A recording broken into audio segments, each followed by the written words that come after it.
నమస్కారం. ప్రతిధ్వనికి స్వాగతం. ప్రజలు ఎన్నుకున్న ప్రభుత్వమా లేక కేంద్ర ప్రభుత్వం నియమించే గవర్నర్లా? బిల్లుల విషయంలో ఎవరిది అంతిమ నిర్ణయం? ఎవరిది నిజమైన రాజ్యాంగ అధికారం? ఈ ప్రశ్నలపై కీలక వ్యాఖ్యలు చేసింది దేశ సర్వోన్నత న్యాయస్థానం. రాష్ట్ర శాసనసభ రెండోసారి ఆమోదించి పంపిన బిల్లును గవర్నర్ రాష్ట్రపతి పరిశీలనకు పంపలేరని స్పష్టం చేసింది. గవర్నర్ల అధికారాలపై కేంద్ర ప్రభుత్వాన్ని ప్రశ్నిస్తూ ఈ కామెంట్స్ చేసింది సుప్రీంకోర్టు. బిల్లుల ఆమోదంపై గవర్నరు రాష్ట్రపతికి గడువు నిర్దేశిస్తూ గతంలో ఇదే న్యాయస్థానం ఇచ్చిన తీర్పుపై స్పష్టత కోసం జరుగుతున్న విచారణ సందర్భంగానే సుప్రీంకోర్టు ఈ అభిప్రాయాలను వ్యక్తం చేసింది. ఈ వివాదం నేపథ్యం, ప్రస్తుతం సుప్రీం వ్యాఖ్యలు, అలాగే రాజకీయంగా ఈ పరిణామాల ప్రాధాన్యతలు ఏంటి అనే అంశాలపై ప్రతిధ్వని చర్చ చేపట్టింది. మన చర్చలో పాల్గొంటున్న వారు జస్టిస్ చంద్రకుమార్ గారు, హైకోర్టు విశ్రాంత న్యాయమూర్తి, పి లక్ష్మయ్య గారు, Lakshmaiah IAS academy, S Nagesh Kumar గారు, సీనియర్ సంపాదకులు. చంద్రకుమార్ గారు, ప్రజలు ఎన్నుకున్న ప్రభుత్వమా లేక కేంద్ర ప్రభుత్వం నియమించే గవర్నర్లా? బిల్లుల విషయంలో ఎవరిది అంతిమ నిర్ణయం? సుప్రీం తాజా వ్యాఖ్యలు ఏం చెబుతున్నాయి? మన రాజ్యాంగం ప్రకారంగా ప్రజలు ఎన్నుకున్నటువంటి ప్రభుత్వందే అంతిమ అధికారం అండి. హలో, అసలు డెమోక్రసీ అంటే మీనింగే అది. డెమోక్రసీ అంటే మీనింగ్ ఏంటంటే, ఇదివరకు ఒక రాచరిక వ్యవస్థ ఉండేది. రాచరిక వ్యవస్థలో రాజు చెప్పింది చట్టం. అలాంటి రాచరిక వ్యవస్థ స్థానంలో మనము ప్రజలు ఎన్నుకునేటటువంటి ప్రభుత్వాన్ని తీసుకొని వచ్చినాం. అది మన రాజ్యాంగం చెప్తున్నది. శాసనసభలో ఎవరికైతే మెజారిటీ ఉంటుందో వాళ్ళు ముఖ్యమంత్రి అవుతారు. పార్లమెంట్లో ఎవరికైతే మెజారిటీ ఉంటుందో వాళ్ళు అక్కడ ప్రధానమంత్రి అవుతారు. ఈ ప్రజల ప్రతినిధులు వాళ్ళు చేసిందే చట్టము, వాళ్ళదే పరిపాలనలో అంతిమ నిర్ణయం. దానిలో ఎటువంటి డౌట్ అనేది ఏమి లేదు, ఎక్కడ కూడా లేదన్నట్లు.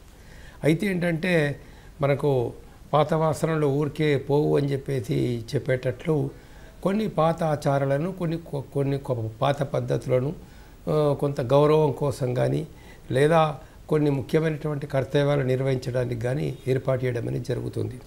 ఉదాహరణకు నైజాం రాజు వెళ్ళిపోయిన తర్వాత కూడా అతన్ని రాజప్రముఖగా కొన్ని రోజులు మనం అతన్ని నియమించడం అనేది జరిగిందన్నట్టు. అదేవిధంగా అనేక మంది సంస్థానాధీశులను కూడా అక్కడ ఉండేటటువంటి ఒక రాజప్రముఖులుగా నియమించడం అనేది జరిగింది. అయితే మన రాజ్యాంగంలో గవర్నర్ యొక్క పాత్ర అనేటటువంటిది చాలా లిమిటెడ్. అంటే చాలా రోల్ అనేది, పెద్దగా రోల్ అనేటటువంటిది ఏమి ఉండదు. నిర్ణయాలు అనేది కూడా అంటే మంత్రివర్గము చేసినటువంటి యొక్క తీర్మానాలని అమలు చేయడము, శాసనసభ చేసినటువంటి చట్టాలని వాటికి ఆమోద ముద్ర తెలపడం అనేటటువంటిది ఉంటుంది.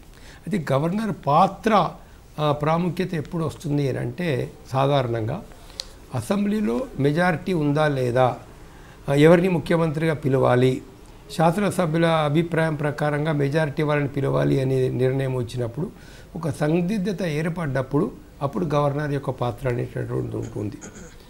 అదేవిధంగా ఏదన్నా రాష్ట్ర ప్రభుత్వానికి కేంద్ర ప్రభుత్వానికి మధ్య ఒక సయోధ్య కుదుర్చడము కొన్ని విషయాల లోపల, లేదా రాష్ట్ర ప్రభుత్వం చేసినటువంటి ఒక చట్టం ఇది పార్లమెంటు చేసినటువంటి చట్టాలకు అనుకూలంగా ఉందా లేదా, లేదా రాజ్యాంగానికి అనుకూలంగా ఉందా లేదా అనేది పరిశీలించాల్సినటువంటి ఒక బాధ్యత కూడా గవర్నర్ మీద ఉంటుందన్నట్టు.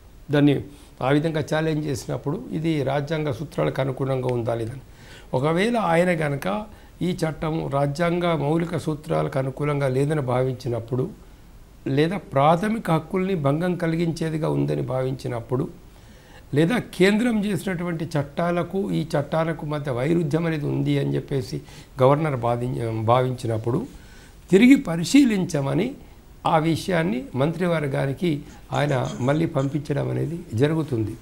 గవర్నర్ రోల్ అంతవరకే.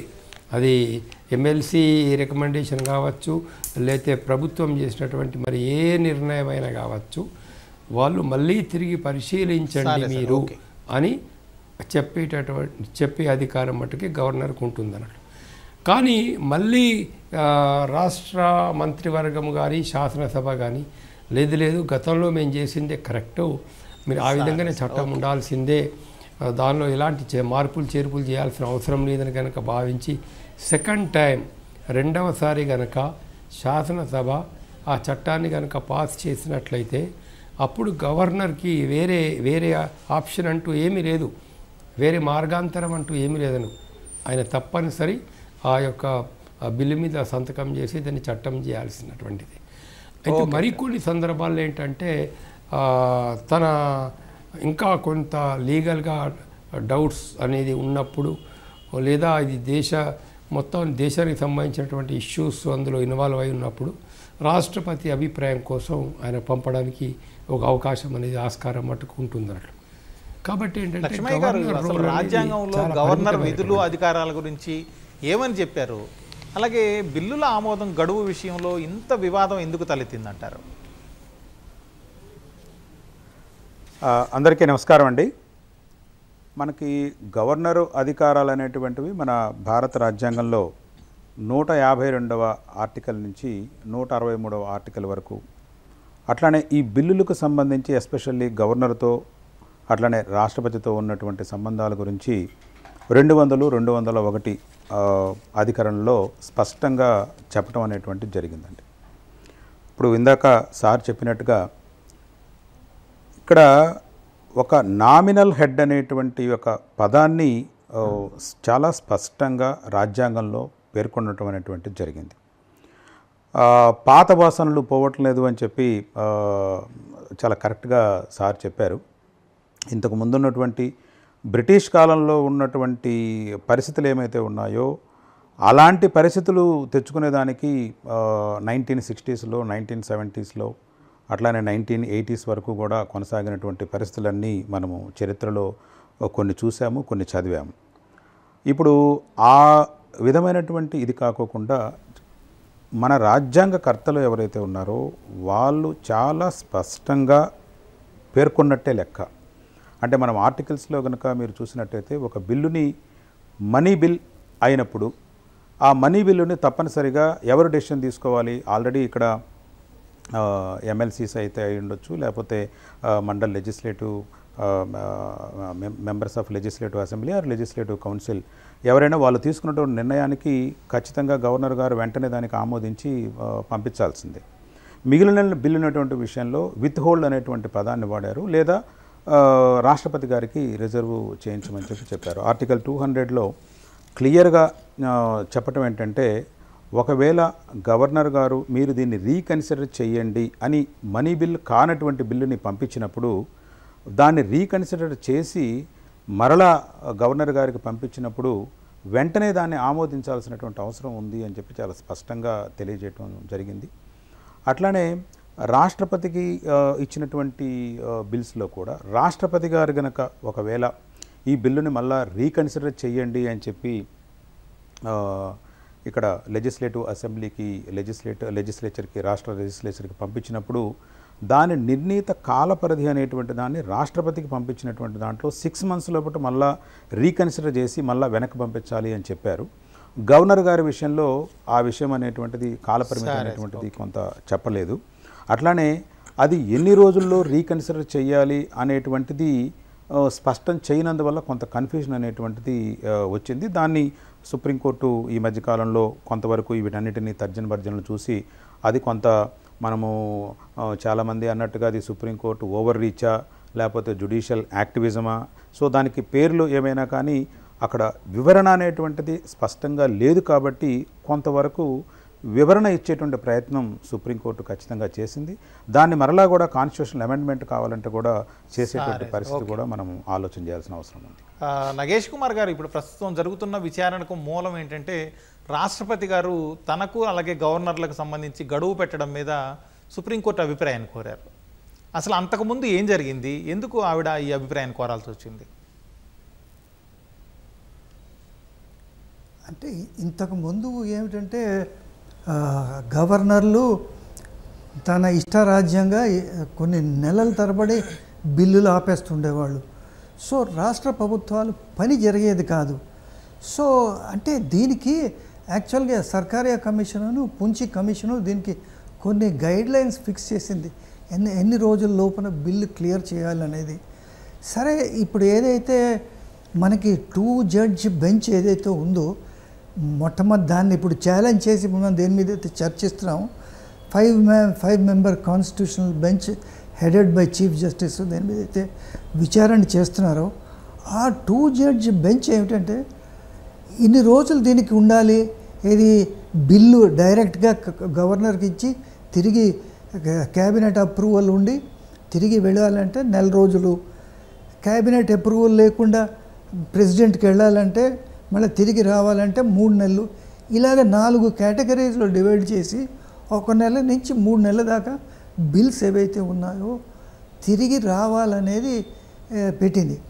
దీనికి మూల కారణం ఎక్కడి నుంచి వచ్చిందంటే ఇప్పుడు చాలా రాష్ట్రాల్లోనే ఇప్పుడు దాని మీద అసలు సబ్జెక్ట్ మీద వచ్చే ముందు కొంచెం గవర్నర్ అంటే చాలా రాష్ట్రాల సంగతి అలా ఉంచి అసలు ఈ కేసు ఎక్కడ మొదలైంది, ఈ సుప్రీంకోర్టు అభిప్రాయం కోరడం ఇది ఎక్కడ మొదలైంది? ఈ సుప్రీంకోర్టు అభిప్రాయం ఎక్కడ మొదలైందంటే ఆవిడ 14 క్వశ్చన్స్ సుప్రీంకోర్టుకి 14 కోర్టు అదే ఎందుకు అడగాల్సి వచ్చింది ముందు సుప్రీంకోర్టుకి పెట్టారు అన్నమాట. రాష్ట్రపతి గారు ఎందుకు అడగాల్సి వచ్చింది, దానికి నేపథ్యం ఏంటి? అంటే తమిళనాడు కేసులోని 2 బెంచ్ జడ్జి ఏమందంటే అసలు రాష్ట్రపతికి పవర్సే లేదు, రాష్ట్రపతి is bound to go by the advice of the supreme court అని రాష్ట్రపతి చెప్తే ఆవిడ ఒక 14 క్వశ్చన్స్ చెప్పింది. రాష్ట్రపతి ఏమిటంటే డిస్క్రిషనరీ పవర్స్ ఉన్నాయి, సుప్రీంకోర్టుకి ఏమిటంటే సుప్రీంకోర్టు అడ్వైస్ తీసుకోవాలే, కానీ సుప్రీంకోర్టు ఏమిటంటే మా మీద వాళ్ళ అభిప్రాయం రుద్దడానికి వీల్లేదు అనేది దాంతో ఈ వివాదం వచ్చింది. నిన్న ఈ వివాదం అంతా హేమీలు సుప్రీంకోర్టులో వాదించారు. ఒక పక్క నుంచి ఏంటంటే అభిషేక్ మను సంఘవి, ఇంకో పక్క నుంచి ఏమో వీళ్ళంతా పెద్ద వాళ్ళందరూ solicitor general, advocate general, attorney general government తరఫున వీళ్ళంతా వాదించారు. అయితే బేసిక్గా వాదన ఏమిటంటే అసలు రాష్ట్రపతికి గవర్నర్లకి ఎంత పవర్స్ ఉన్నాయి, బిల్స్ విత్హోల్డ్ చేయడానికి, బిల్స్ రిటర్న్ చేయడానికి.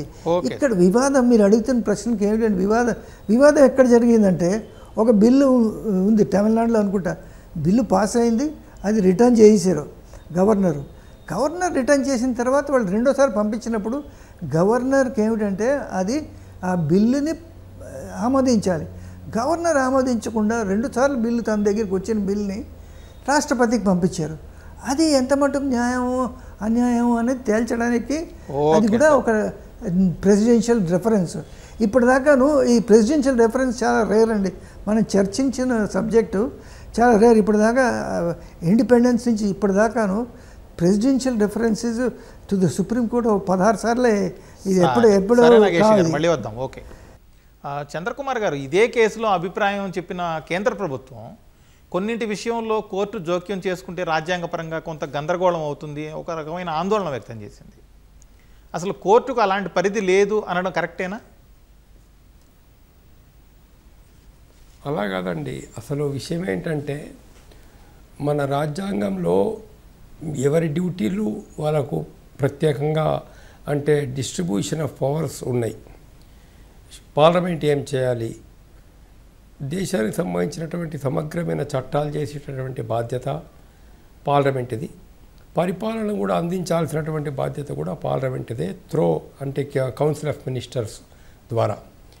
మరి వాళ్ళు చేసినటువంటి ఒక స్కీమ్లను కానీ చట్టాలను కానీ ఇంప్లిమెంటేషన్ చేసి, అంటే ప్రభుత్వం చేసినటువంటి ఒక చట్టాలను స్కీమ్లను ఇంప్లిమెంటేషన్ చేసే బాధ్యత executive head of course president of India ఉంటాడు. మళ్ళీ ఐఏఎస్ ఆఫీసర్స్ నుంచి మొదలుపెట్టుకుంటే అంటే ప్రిన్సిపల్ సెక్రటరీ టు గవర్నమెంట్ దగ్గర నుంచి మొదలుపెట్టుకున్నట్లయితే క్యాబినెట్ సెక్రటరీ, కేంద్రంలో క్యాబినెట్ సెక్రటరీ నుంచి కింద పనిచేసేటువంటి ఒక గుమస్తా వరకు కూడా ఎగ్జిక్యూటివ్ కిందకే వస్తారు. అందులో ఇప్పుడు ఎవరి డ్యూటీలు వాళ్ళు చేయాలనేది ఇక్కడ స్పష్టంగా ఉన్నప్పుడు, అదే సమయంలో రాజ్యాంగం ఏమేం చెప్తుందంటే మనకు ఒక స్వతంత్ర న్యాయ వ్యవస్థ ఉండాలా, ఇండిపెండెంట్ జ్యుడిషరీ. ఈ జ్యుడిషరీ ఇటు లెజిస్లేచర్కి కానీ ఎగ్జిక్యూటివ్కి కానీ వాటికి అతీతంగా ఉండాలా, అంటే వాళ్ళకు అనుకూలంగా కాకుండా వ్యతిరేకంగా కాకుండా అతీతంగా ఉండాలా అనేటటువంటిది రాజ్యాంగం అని చెప్తున్నది. ఎందుకు చెప్తున్నది అంటే సుప్రీంకోర్టు మీద ఒక గురుతరమైన బాధ్యత ఇచ్చారు. ఎంత గురుతరమైన బాధ్యత, ఎక్కడ ప్రాథమిక హక్కులకు భంగం కలిగించినా కూడా ఆ ప్రాథమిక హక్కుల్ని ఆర్టికల్ 32 ప్రకారంగా రక్షించేటటువంటి బాధ్యత సుప్రీంకోర్టు మీద ఉన్నది. అదేవిధంగా భారత రాజ్యాంగంలోని ఏ ప్రాథమిక హక్కుకు ఏ పౌరునికి భంగం కలిగినా కూడా రాష్ట్ర ప్రభుత్వాలు కూడా ఆర్టికల్ 226 ప్రకారంగా వాళ్ళ ప్రాథమిక హక్కుల్ని కాపాడే బాధ్యత ఉంది. సో రాజ్యాంగంలో ఉన్నటువంటి హార్ట్ అంటే వాళ్ళకి ఆ రాజ్యాంగంలో ఉన్నటువంటి అతి ముఖ్యమైనటువంటి విభాగమైనటువంటి ప్రాథమిక హక్కుల్ని కాపాడే బాధ్యత కోర్టుల మీద ఉన్నది. రెండవ విషయం అవుతుందో కోర్టులకు ఇచ్చినటువంటి మరొక గురుతరమైనటువంటి బాధ్యత ఏంటి అంటే కేంద్ర ప్రభుత్వాలు కానీ రాష్ట్ర ప్రభుత్వాలు కానీ పార్లమెంట్ కానీ ఆర్డినెన్సులు కానీ జీవోలు కానీ ఏవైతే తయారు ఇస్తారో పార్లమెంట్ చేసిన చట్టం కావచ్చు, ఒక శాసనసభ చేసిన చట్టం కావచ్చు, ఇది రాజ్యాంగానికి అనుకూలంగా ఉందా లేదా పరిశీలించాల్సినటువంటి ఒక కర్తవ్యం కూడా సుప్రీంకోర్టు మీద ఉంది. ఇది ప్రాథమిక హక్కులు దెబ్బతీస్తున్నదా, ఇది ప్రాథమిక రాజ్యాంగ స్ఫూర్తికి భిన్నంగా ఉన్నదా అనేటటువంటి దాన్ని ఈ సుప్రీంకోర్టు పరిశీలించాల్సిన అవసరం ఉంది. అంటే basic features of the constitution అంటారు. Basic features of the constitution అంటే స్వతంత్ర న్యాయ వ్యవస్థ, సెక్యులరిజం, దాని తర్వాత ఏది మనకు కేంద్రీకృత ప్రభుత్వము ఫెడరల్ గవర్నమెంటు, ఇవన్నీ అంటే ప్రాథమిక మూల సూత్రాల కిందకి వస్తున్నట్లు. వీటికి భిన్నంగా ఏ చట్టం చేయడానికి వీల్లేదు. పార్లమెంటు కూడా ఈ చట్టం సెక్యులరిజానికి వ్యతిరేకంగా పార్లమెంటు కూడా చట్టం చేయడానికి వీల్లేదు. ఫెడరలిజానికి వ్యతిరేకంగా కేంద్రం కూడా చట్టం చేయడానికి వీల్లేదు. చేసే సుప్రీంకోర్టు కొట్టేయాల్సినటువంటి ఒక బాధ్యతను కర్తవ్యాన్ని రాజ్యాంగం సుప్రీంకోర్టు మీద ఇచ్చింది. మళ్ళీ సుప్రీంకోర్టు మీద ఇంకో బాధ్యత ఇచ్చారు. ఏం బాధ్యత? కేంద్రానికి రాష్ట్రానికి గొడవ వచ్చినా, రాష్ట్రానికి గొడవ వచ్చినా, పౌరునికి ప్రభుత్వానికి మధ్య గొడవ వచ్చినా, అంటే వాళ్ళకి విభేదాలు వచ్చినా కూడా ఈ విభేదాలను పరిష్కరించేటటువంటి ఒక కర్తవ్యం సుప్రీంకోర్టు మీద ఇవ్వడం జరిగింది. అది నదీ జలాల సమస్య కావచ్చు, మరొకటి కావచ్చు, ఏదైనా ఒక సమస్య. సరే లక్ష్మయ్య గారు, ఇప్పుడు ఒకవేళ కోర్టులకు ఆ పరిధి లేకపోతే ఇంకెవరికి ఉంటుంది ఆ పరిధి? ఒకవేళ పాకెట్ వీటో వంటి విధానాలతో గవర్నరు లేకపోతే రాష్ట్రపతి పరిశీలనలో బిల్లులు ఆగిపోవడం వల్ల ఎదురవుతున్న ఇబ్బందులకు పరిష్కారం ఏంటి? ఇక్కడ ఒక విషయాన్ని మనం గమనించాలండి. మనకి లెజిస్లేచర్ అనేటువంటిది రూల్స్ని తయారు చేస్తుంది. ఆ రూల్స్ని మన కాన్స్టిట్యూషన్లో అనేకమైనటువంటి రూల్స్ని పెట్టుకున్నాము. ఫ్రమ్ టైం టు టైం వచ్చేటువంటి కొత్త రకమైనటువంటి సమస్యలకి, కొత్త రకమైనటువంటి ప్రాబ్లమ్స్కి తగ్గట్టుగా పార్లమెంట్లో చట్టాలు మరలా చేస్తూనే ఉన్నారు మన పార్లమెంట్ కర్తలందరూ. వాళ్ళు చేసినటువంటి చట్టాలు ఏమైతే ఉన్నాయో వాటిని అమలు చేసేటువంటి ఎగ్జిక్యూటివ్ వ్యవస్థ ఉంది.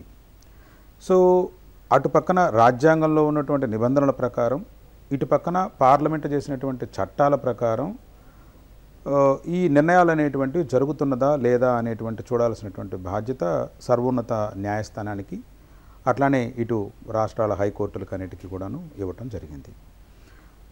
ఇక్కడ కోర్టుకి సొంతంగా నిర్ణయాలు తీసుకునేటువంటి అధికారం సుప్రీంకోర్టుకు మన రాజ్యాంగం కల్పించలేదు.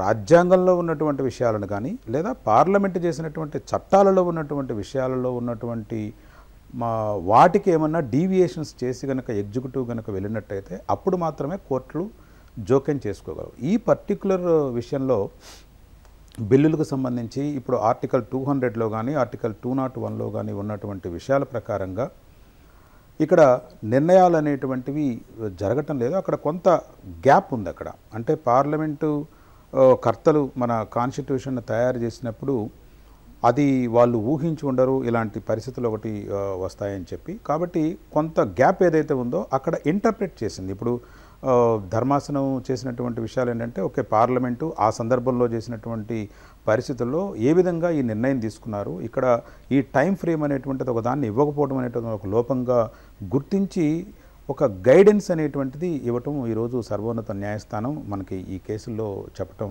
జరిగింది.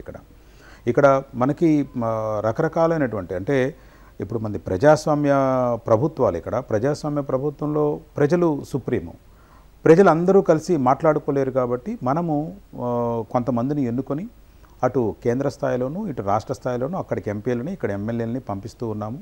వాళ్ళు డిస్కస్ చేసినటువంటి విషయాలు ఏమైతే ఉంటాయో అవి సుప్రీంగా ఉంటాయి ఆటోమేటిక్గా. ఇక్కడ ప్రజలు ఎన్నుకోబడినటువంటి ప్రభుత్వాలకే పెద్దపీట అనేటువంటిది వేయటం జరిగింది.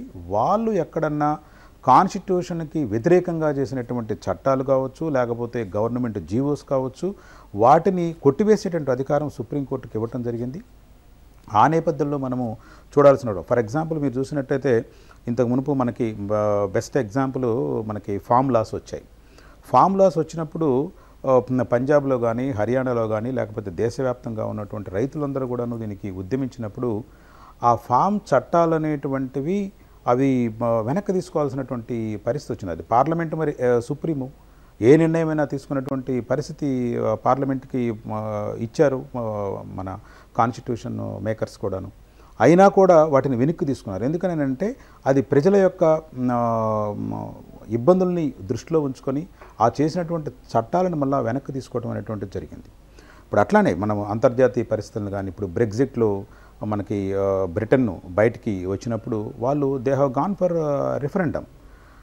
ఈ నిర్ణయం మనం తీసుకుంటున్నాము, యూరోపియన్ యూనియన్ నుంచి బయటికి రావాలా లేకపోతే వద్దా అనేటువంటిది ఒక రిఫరెండమ్ తీసుకోవడం అనేటువంటిది జరిగింది. ఇక్కడ అల్టిమేట్గా ప్రజలు అనేటువంటి వాళ్ళు చాలా ఇంపార్టెంట్. ప్రజలు అందరూ కలిపి తీసుకున్నటువంటి నిర్ణయమే ప్రజాస్వామ్య ప్రభుత్వాలు కూడా తీసుకోగలుగుతాయి. కాబట్టి ఆ ప్రజలు తీసుకున్నటువంటి నిర్ణయాల్లో ఎక్కడన్నా ప్రాబ్లం కనుక్కున్నట్టయితే కోర్టులు ఖచ్చితంగా జోక్యం చేసుకుంటాయి, కొంత గైడెన్స్ ఇవ్వటం అనేటువంటిది కూడా జరుగుతుంది. కోర్టులు కూడా తప్పనిసరిగా స్పందించాల్సినటువంటి అవసరం కూడా ఉంది. నగేష్ కుమార్ గారు, ఇప్పుడు మొదటి నుంచి చూస్తే గవర్నర్ల వ్యవస్థ అనేది ఎప్పుడూ కొంత వివాదంగానే ఉంటుంది. అయితే ఈ మధ్య తమిళనాడులో ప్రభుత్వానికి అలాగే గవర్నర్కు మధ్య నెలకొన్న దుమారంతో ఈ పరిస్థితి ఇంత దాకా వచ్చింది. ఇతరత్ర ఏ రాష్ట్రాల్లో ఇలాంటి పరిస్థితులు ఉన్నాయి? ఇది మొదటిసారి కాదు, ఇంకా నేను అనుకోవడం ఆఖరిసారి కాదు. ఇది ఎప్పటి నుంచే జరుగుతున్నది. మన రాష్ట్రంలో చూసాము రామ్లాల్ ఎట్లాగా ఒక డెమోక్రాటికలీ ఎలక్టెడ్ గవర్నమెంట్ని ఎలాగ బర్తరఫ్ చేసేయడం అనేది. సో కర్ణాటకలో రామకృష్ణ హెగ్డే ఉన్నప్పుడు అక్కడ ఉన్న గవర్నరు కాంగ్రెస్ అపాయింటీ, ఆయన అక్కడ చాలా అక్కడ. అయితే ఇప్పుడు పాతవి కాకుండా ఇప్పుడు లేటెస్ట్ ఇన్సిడెంట్స్లో ఇతరత్ర రాష్ట్రాల్లో ఎక్కడైనా ఉన్నాయా? రీసెంట్గా ఏమిటంటే కేరళలో మన ఆరిఫ్ మొహమ్మద్ ఖాన్కిను పినరయి విజయన్కిను రెండు విషయాలు వాళ్ళిద్దరికీ ఇచ్చేసింది. ఏమిటంటే వాళ్ళు ఒక సిపిఎం మనిషిని కర్నూలు యూనివర్సిటీ వైస్ ఛాన్సలర్గా వేసేయడం అనేది ఈయన వాళ్ళిద్దరికీ మంచి సంబంధాలు ఉండేవి. ఈ కర్నూలు వైస్ ఛాన్సలర్ ఇద్దరికి తేడాలు వచ్చాయి, కోర్టుకు వెళ్ళారు, సుప్రీంకోర్టు దాకా పోయింది. దాని తర్వాత మహారాష్ట్రలో కోశ్యారి అనేది ఉత్తరాఖండ్ నుంచి వచ్చాడు, ఆయన ముఖ్యమంత్రిగా చేశాడు, ఇక్కడ మహారాష్ట్రలో చేశాడు. ఆయన ఉద్ధవ్ ఠాక్రేకి ఆయనకి క్లాష్ వచ్చింది. దాని తర్వాత కర్ణాటకలో సిద్ధరామయ్యను, దాని తర్వాత ఆయన అక్కడ గవర్నరు, అక్కడ వాళ్ళిద్దరికీ క్లాష్ వచ్చింది. బట్ మెయిన్ క్లాష్ ఎక్కడ వచ్చిందంటే ఆర్ఎన్ రవిను ఎంకే స్టాలిన్కి తమిళనాడులో క్లాష్ వచ్చింది. దేని గురించి? ఒకదాని గురించి కాదు, చాలా వాటి గురించి, చిన్న విషయాల గురించి, పెద్ద పెద్ద విషయాల గురించి. వాళ్ళు ఏమిటంటే ఈయనకి ప్రమేయం లేకుండా వైస్ ఛాన్సలర్స్ని అపాయింట్ చేయడం, దాని తర్వాత అసెంబ్లీలో ఇది నేషనల్ యాంథమ్ ప్లే చేయకుండా గవర్నర్ అడ్రస్ని బిగించేయడం, దానికేమో ఈయనేమో వాకౌట్ చేయడం, 2 సార్లు వాకౌట్ చేశారు ఆయన ఇది అసెంబ్లీ నుంచి గవర్నరు. సో దీనికి ఏమిటంటే ఈయన దాన్ని ఒక చైల్డిష్గా ప్రవర్తిస్తున్న గవర్నర్ అంటాం అనేది అక్కడ తమిళనాడులో మ్యాక్సిమం ఇలాంటి సంఘటనలు జరిగాయి. అందుకు ఇదంతా సుప్రీంకోర్టు దాకా పోయింది. దాని తర్వాత సుప్రీంకోర్టులో మనం చూస్తూనే ఉన్నాం. ఇది హేమీలంతా ఆర్గ్యుమెంట్ చేస్తున్నారు, కేకే వేణుగోపాల్, సాంఘ్వి, దాని తర్వాత ఇటు పక్క అటార్నీ జనరల్ను, సాలిసిటర్ జనరల్, ఇంకా వాదనలు ఇంకా జరుగుతున్నాయి. ఎటుపోతుందో మనకి ఇంకా తెలీదు. చంద్రకుమార్ గారు, ఇప్పుడు రాజ్యాంగంలోని అంశాలపై ఏదైనా స్పష్టత కావాలంటే రాజ్యాంగ కోర్టులో దానికి సంబంధించి స్పష్టత ఇవ్వాల్సి ఉంటుంది. అలాగే చట్టపరమైన సవరణలు లేకపోతే దానికి సంబంధించిన అంశాలు అయితే కేంద్రం చూడాల్సి ఉంటుంది. ఇంతకుముందు కూడా చాలా విషయాల్లో అదే జరుగుతూ వస్తుంది కూడా. అయితే బిల్లుల ఆమోదం వివాదం అనేది ఇంత జటిలంగా మారకుండా ఉండాలంటే ఎవరేం చేయాలి, ఎలా చేస్తే అంత సెటిల్ అవుతుందంటారు? ఇప్పుడు కొన్ని విషయాల్లో మనకు రాజ్యాంగం చాలా స్పష్టంగా కాలపరిమితి విధించడం కానీ లేక ప్రొసీజర్ను ప్రిస్క్రైబ్ చేయడం కానీ జరిగింది. కానీ కొన్ని విషయాలకు వచ్చేసరికి అది డిస్క్రిషనరీ పవర్గా, అంటే వాళ్ళ యొక్క నిర్ణయం అనేటటువంటిది నిర్ణయం చేసేటటువంటి వాళ్ళ విచక్షణకు వదిలిపెట్టడం అనేది జరిగింది. ఇప్పుడు ఉదాహరణకు ఒక ఎమ్మెల్యే ఒక పార్టీలో నుంచి గెలిచి మరో పార్టీకి వెళ్ళాడా వెళ్ళలేదా అనేది డిస్క్వాలిఫికేషన్ ప్రకటించాలా ప్రకటించకూడదా అంటే మరి రాజ్యాంగం ప్రకారంగా స్పీకర్కి అధికారాలు ఇచ్చారు. స్పీకర్కి అధికారం ఇచ్చినప్పుడు అక్కడ ఏం చేశారనంటే ఒక కాల పరిమితి అనేది అక్కడ నిర్ణయించడం జరగలేదు. దానివల్ల ఏమైపోయింది, అనేక సందర్భాల్లో మనం ఏం చేస్తున్నామనంటే డిస్క్వాలిఫికేషన్ అతడు ఎమ్మెల్యేకి డిస్క్వాలిఫికేషన్ వచ్చింది, పార్టీ మారిపోయాడు అని ఒక కంప్లైంట్ వెళ్ళి దాని మీద విచారణ ప్రారంభమైన తర్వాత కూడా 3 ఏళ్ళు 4 ఏళ్ళు అతని పదవికాలం మూసేంత వరకు కూడా స్పీకర్స్ నిర్ణయం తీసుకునే సందర్భాలు కొన్ని మనకు కనబడతానే ఉన్నాయి. ఇదేంటి మరి చట్టం ఏంటి? చట్టాన్ని కావాలని ఉల్లంఘించడం అనేది జరుగుతూ ఉన్నది. మీరు చట్టాన్ని అమలు చేయకపోవడం వల్ల ఉన్న చట్టం అది లేకుండా చేయడం అనేది జరుగుతూ ఉన్నది. చట్టం యొక్క స్ఫూర్తిని పూర్తిగా దెబ్బతీస్తున్నారు, చట్టం లక్ష్యాన్ని దెబ్బతీస్తున్నారు. మరి అలాంటప్పుడు సుప్రీంకోర్టు ఏం చేయాలా? చూస్తూ ఊరుకోవాలా? లేదా సుప్రీంకోర్టు మీద బాధ్యత లేదా? రాజ్యాంగాన్ని కాపాడాల్సినటువంటిది, రాజ్యాంగ స్ఫూర్తిని కాపాడాల్సిన బాధ్యత లేదా? అరే ఒక చట్టం ఉంది, మీరు చట్టాన్ని ఇంప్లిమెంటేషన్ చేయకుండానే ఆ చట్టాన్ని మీరు డిఫీట్ చేస్తున్నారు, చట్టాన్ని ఓడిస్తున్నారు.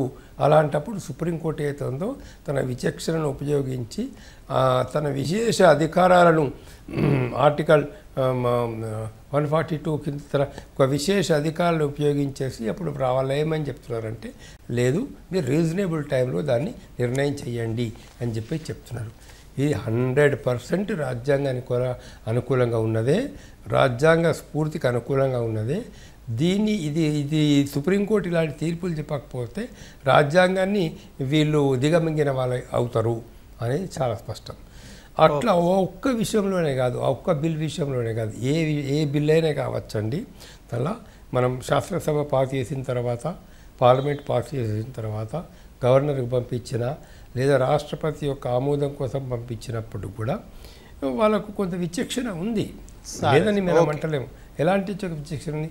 ఆబ్జెక్షన్స్ చెప్పచ్చు, ఆబ్జెక్షన్స్ను పరిశీలించమని మళ్ళీ ప్రభుత్వానికి పంపించవచ్చు, అంతవరకే అనేదాన్ని మనం అందరం కూడా గమనించాల్సిన అవసరం ఉందన్నమాట.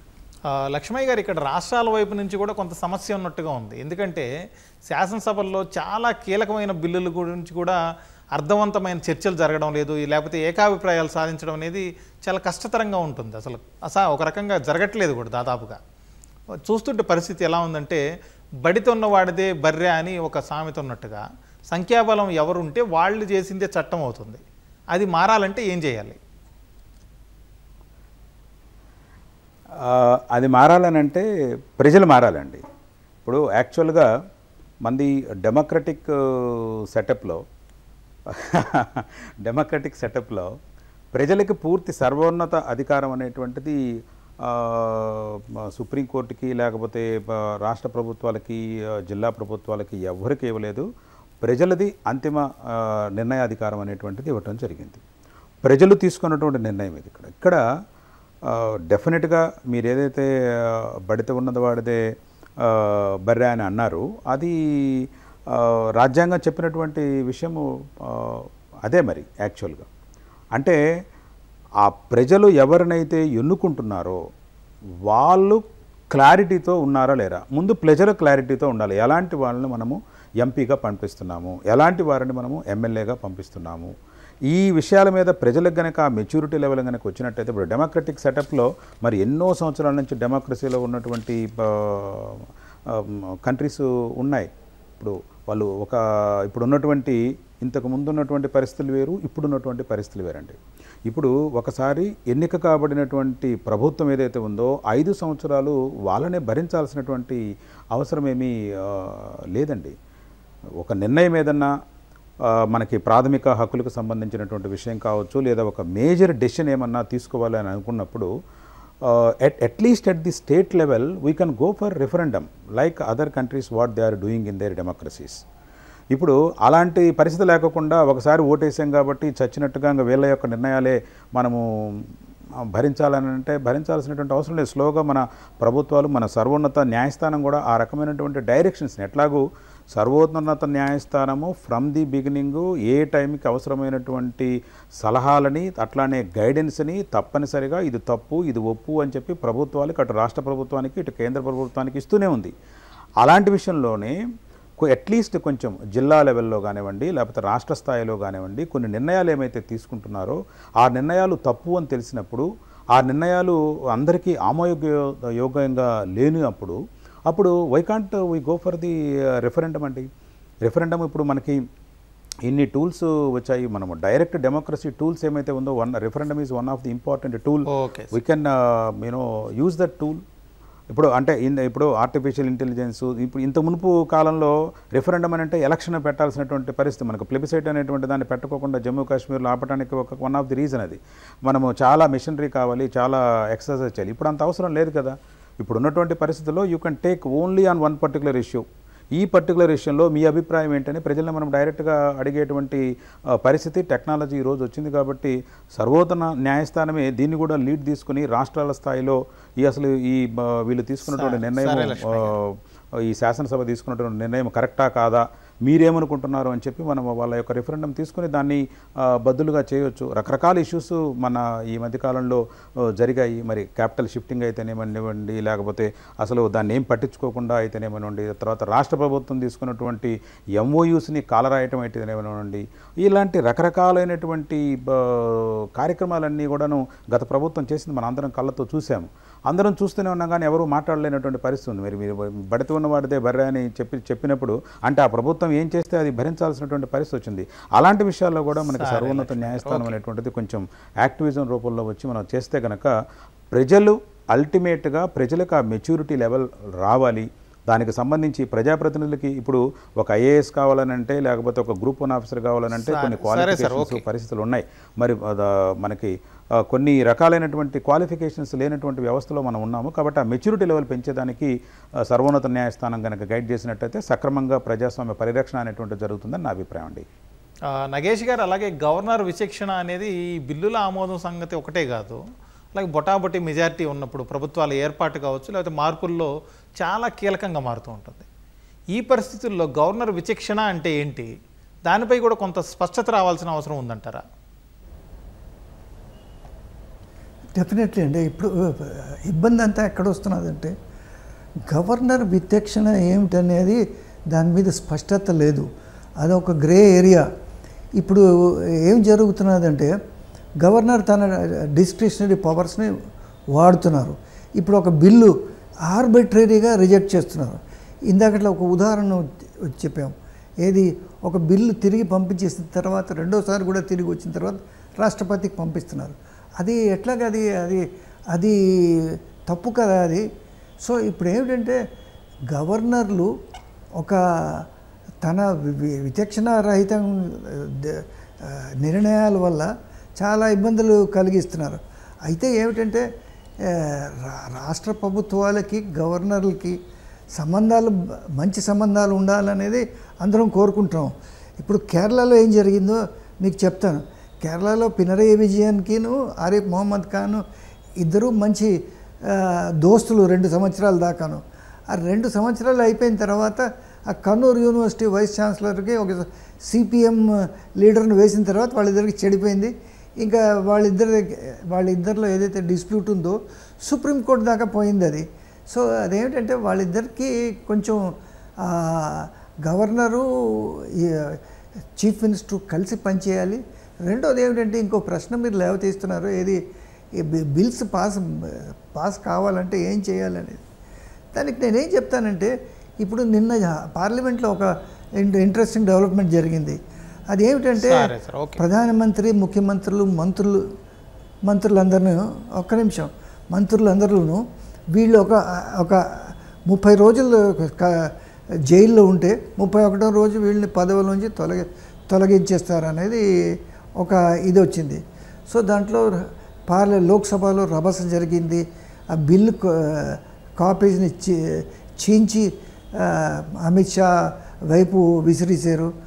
దీనికి ఒక మొదటే చెప్పుంటే దీనికి ఒక పరిష్కారం ఉంది.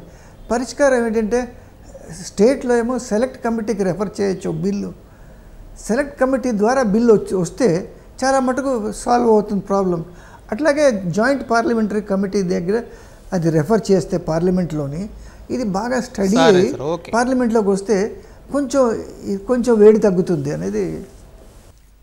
చంద్రకుమార్ మొత్తంగా చూస్తే ఈ రాజ్యాంగం అమలు విషయంలో గవర్నరు, రాష్ట్రపతి, కోర్టులు ఈ మూడు వ్యవస్థలు ముగ్గురికి సంబంధించి వీళ్ళ పాత్ర ఏంటి అనేది దీని విషయంలో కొన్ని సరిహద్దులు అస్పష్టంగా ఉన్నట్లుగా కనిపిస్తుంది.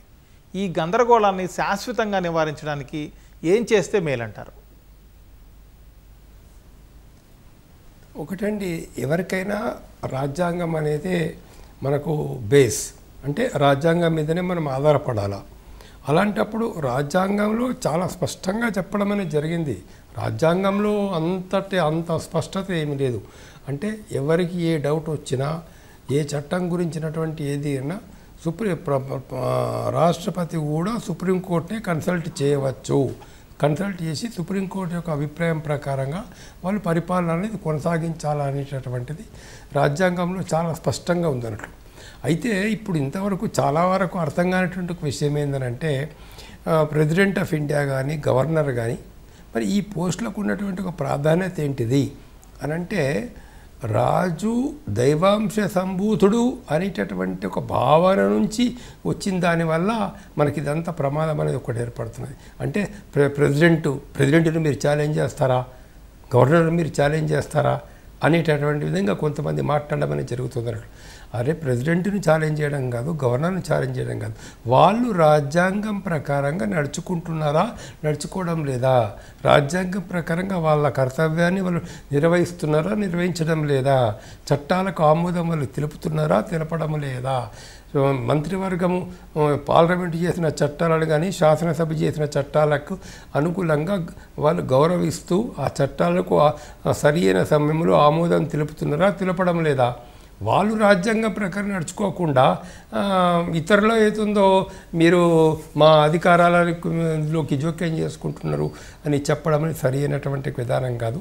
అయితే అస్పష్టత అనేది ఉన్న దగ్గర గతంలో సుప్రీంకోర్టు చాలా విషయాల్లో స్పష్టమైనటువంటి తీర్పులు చెప్పడం జరిగింది. మరి ఏమైనా కావాలంటే కూడా చేర్పులు మార్పులు ఏమైనా కావాలంటే ప్రభుత్వము రాష్ట్రపతి ద్వారా మనకు సుప్రీంకోర్టును సజెషన్ కనుక అడిగినట్లయితే, సలహా కనుక అడిగినట్లయితే సుప్రీంకోర్టు తగినటువంటి సలహాలు ఇస్తుంది. దాని ప్రకారంగా చేయాల్సినటువంటి మార్పులు రాజ్యాంగంలో కానీ చట్టాలు కానీ చేసి ఈ మాత్రం ఉన్నటువంటి ఒక చిన్న ఇబ్బందులను కూడా తొలగించుకోవడానికి అవకాశం అనేది ఉంటుంది అన్నట్లు. ఆ విధంగా ఏంటంటే వ్యవస్థల్లో ఒక రకమైనటువంటి సమతుల్యత, వ్యవస్థలో సామరస్య ధోరణి ఒకరి పట్ల ఒకరు అనేది చాలా అవసరం. ఇది రాజకీయ కక్షల వల్ల దూరం అవుతున్నది తప్పించి రాజ్యాంగంలో ఉన్న లోపాల వల్ల కాదు. లక్ష్మయ్య గారు, ఇప్పుడు మారిన కాలమాన పరిస్థితుల్లో ఇంకా గవర్నర్ వ్యవస్థ అవసరమా అనే ఒక ప్రశ్న కూడా ఉత్పన్నమవుతుంది. మనలాంటి వాళ్ళమే కాదు, చాలామంది ప్రముఖ రాజకీయ నాయకులు, దేశవ్యాప్తంగా ఉన్న వివిధ పార్టీలకు చెందిన వాళ్ళు కూడా కొన్ని సందర్భాల్లో ఈ డౌట్లు లేకపోతే ఇలాంటి ప్రశ్నలు లేవనెత్తుతూ ఉంటారు. మీరేమంటారు? ఇక్కడ ఆ ప్రశ్నలకి లేవనెత్తడానికి అవసరమైనటువంటి కారణాలు ఏమైతే ఉన్నాయో వాటన్నిటి దృష్ట్యా ఆ ప్రశ్న అనేటువంటిది ఉత్పన్నమైందండి. యాక్చువల్గా ఇప్పుడు మంది డెమోక్రటిక్ సెటప్లో ప్రజలు ఎన్నుకున్నటువంటి ప్రభుత్వం నిర్ణయం తీసుకుంటున్నప్పుడు వాళ్ళకి ప్రజాబలము ఉంది కాబట్టి వాళ్ళు తీసుకున్నటువంటి నిర్ణయాలని మనము అమలు చేస్తున్నప్పుడు గవర్నర్ యొక్క రోల్ అనేటువంటిది చాలా నామమాత్రం అని చెప్పి రాజ్యాంగకర్తలు కూడా పెట్టారు. అంటే కొంచెం ఇంతకు ముందు ఉన్నటువంటి సిస్టంలో ఆ బ్రిటిష్ వాళ్ళు ఈస్ట్ ఇండియా కంపెనీ దగ్గర నుంచి వచ్చినటువంటి ఒక వ్యవస్థ కాబట్టి ఒక్క రోజులో దాన్ని తీసేయలేక ఒక నామినల్ పవర్ ఒకటి ఉంటే, ఒక పెద్ద మనిషి తరహాగా ఒకటి ఉంటే, ఒకవేళ ఏమన్నా వీళ్ళు తీసుకున్నటువంటి ఇప్పుడు గవర్నర్కి వయసు రీత్యా కొన్ని నిబంధనలు ఉన్నాయి. అట్లానే ఎమ్మెల్యేస్కి ఎంపీస్కి వయసు తక్కువ ఉన్నటువంటి అభ్యర్థులు వచ్చినప్పుడు వీళ్ళు తీసుకున్నటువంటి నిర్ణయాల్లో ఏమన్నా ఒక సెకండ్ అభిప్రాయం కనుక తీసుకోవాలని అనుకున్నప్పుడు ఇలాంటి పరిస్థితులు పెట్టడం అనేటువంటిది కంటిన్యూ చేయడం జరిగింది. అయితే వీళ్ళు ఆ ప్రజాబలం ఉన్నటువంటి నాయకులకు అడ్డంకిగా ఉండమని అయితే కాదండి. రాజ్యాంగం కూడా చాలా స్పష్టంగా, ఇప్పుడు మనీ బిల్స్ విషయంలో ఎక్కడా నువ్వు ఆపాల్సినటువంటి అవసరం లేదు. ఇక్కడ పాస్ అయిపోయిందని అంటే అక్కడ సంతకం పెట్టి వెనక్కి పంపించాల్సిందే. నార్మల్ బిల్స్లో కూడా రెండోసారి కనుక మరలా కనుక ఇది మీరు చూడండి అని చెప్పి ఆయన పంపిస్తారు వెనక్కి. మేము చూసాము అని చెప్పి దాన్ని అమెండ్మెంట్స్తోనో వితౌట్ అమెండ్మెంటో విత్ అమెండ్మెంటో రెండు చాలా స్పష్టంగా చెప్పడం జరిగింది అక్కడ. With amendments or without amendments, if they send the bill again then he has to give assent, there is no other go అనేది చాలా స్పష్టంగా చెప్పినప్పుడు అంటే అక్కడ నామినల్ పవర్ అని చాలా స్పష్టంగా చెప్పడం జరిగింది. అయితే వాళ్ళకి ఏమన్నా డౌట్స్ ఏమన్నా వస్తే ఇది ప్రజా కంటకంగా జరుగుతున్నటువంటి విషయమని కనుక గవర్నర్ గారు కనుక ఫీల్ అయితే, ఇందాక సార్ చెప్పినట్టు, జడ్జి గారు చెప్పినట్టు అక్కడ మన సుప్రీంకోర్టుకి రిఫర్ చేసేటువంటి, లేకపోతే రాష్ట్ర స్థాయిలో హైకోర్టుకు రిఫర్ చేసేటువంటి పరిస్థితిని కనుక ఉపయోగించుకున్నట్టయితే మనకి బాగుంటుంది. వాళ్ళు ఎక్కడైతే మీకు పాకెట్ వీటో అనేటువంటిదో లేకపోతే ఇంకొక రాష్ట్రపతి గారికి పంపించేటువంటి విషయం అంటే వాళ్ళకేదో డౌట్ ఉంది, అక్కడేదో క్లారిటీ లేదు, దాన్ని డైరెక్ట్గా కోర్టులు కనుక ఇచ్చినట్టయితే రాజ్యాంగం దీని గురించి ఏం చెప్పింది అనేటువంటి విషయాన్ని కోర్టులు కూడా అడ్వైస్ చేస్తాయి.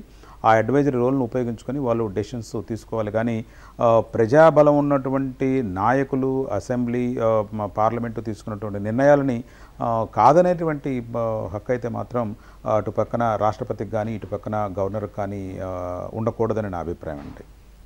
నగేష్ కుమార్ గారు, ఇప్పుడు రాజకీయ నేతల్ని గవర్నర్లుగా నియమిస్తే వాళ్ళు రాజకీయాలే చేస్తారు అనే ఒక అభిప్రాయం ఉంది అందరిలో. అలా కాకుండా చాలామంది రిటైర్డ్ న్యాయమూర్తులు కావచ్చు, రిటైర్డ్ ఐఏఎస్ ఐపీఎస్ అధికారులు ఇలాంటి వాళ్ళని గవర్నర్లుగా నియమించినా కూడా వాళ్ళని ఎవరైతే నియమించారో ఆ పదవులు అప్పగించారో వాళ్లకు, ఆ నాయకులకి, ఆ ప్రభుత్వాలకి లాయల్గా ఉంటున్నారు. అసలు యాక్చువల్గా గవర్నర్లు లాయల్గా ఉండాల్సింది ఎవరికి? గవర్నర్లు లాయల్గా ఉండవలసింది ప్రజలకే, దాంట్లో ఎలాంటి అనుమానం లేదు. యాక్చువల్గా మన రాజ్యాంగం ఎవరైతే తయారు చేశారో వాళ్ళు ఎప్పుడు ఊహించలేదు ఇలాంటి పరిస్థితి వస్తుందని. గవర్నర్లు ఏమిటి, రిటైర్డ్ ఐఏఎస్లు, రిటైర్డ్ ఐపీఎస్లు, దాని తర్వాత ఏది డిఫీటెడ్ ఎంపీస్, డిఫీటెడ్ ఎమ్మెల్యేస్ని వేస్తారని మనం చూస్తున్నాం. బీజేపీ వాళ్ళు ఎంతమంది డిఫీటెడ్ ఎమ్మెల్యేస్ ఎంపీస్ని వేసుకున్నారు. సో ఇప్పుడు ఏమిటంటే వాళ్ళు ఏమనుకున్నారంటే వాళ్ళకి అనిపించింది సర్వేపల్లి రాధాకృష్ణన్ లాంటి వాళ్ళు, డాక్టర్ రాజేంద్ర ప్రసాద్ లాంటి వాళ్ళు కనిపించారు వాళ్ళు.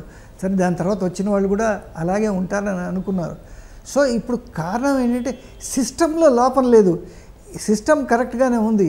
ఏది ఎమినెంట్ పీపుల్ దీంట్లో ఈ పదవుల్లో వస్తారని, ప్రెసిడెంట్, వైస్ ప్రెసిడెంట్, గవర్నర్స్లో కానీ ఏమిటంటే ఎవరైతే వీళ్ళని అపాయింట్ చేస్తున్నారో వాళ్ళకి దీంట్లో పాలిటిక్స్ కనబడుతున్నది. రివార్డ్ సిస్టమ్ అంటే ఈ పోస్టులు మనకి ఎవరైతే అనుకూలంగా ఉంటారో వాళ్ళకి ఇద్దామని.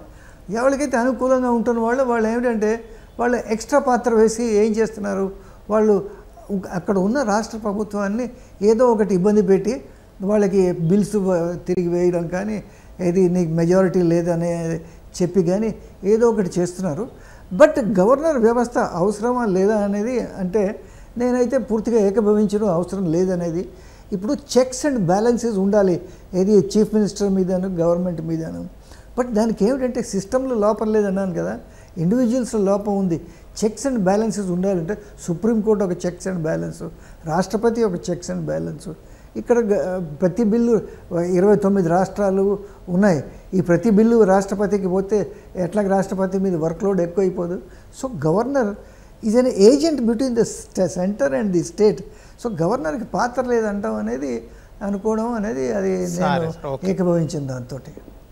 ఓకే సార్, డిస్కషన్లో పార్టిసిపేట్ చేసినందుకు thank you sir. Nagesh Kumar గారు, అలాగే చంద్రకుమార్ గారు థ్యాంక్ యూ అండి. లక్ష్మయ్య గారు థ్యాంక్ యూ సార్. ఇది వాళ్ళ ప్రతిధ్వని. నమస్కారం.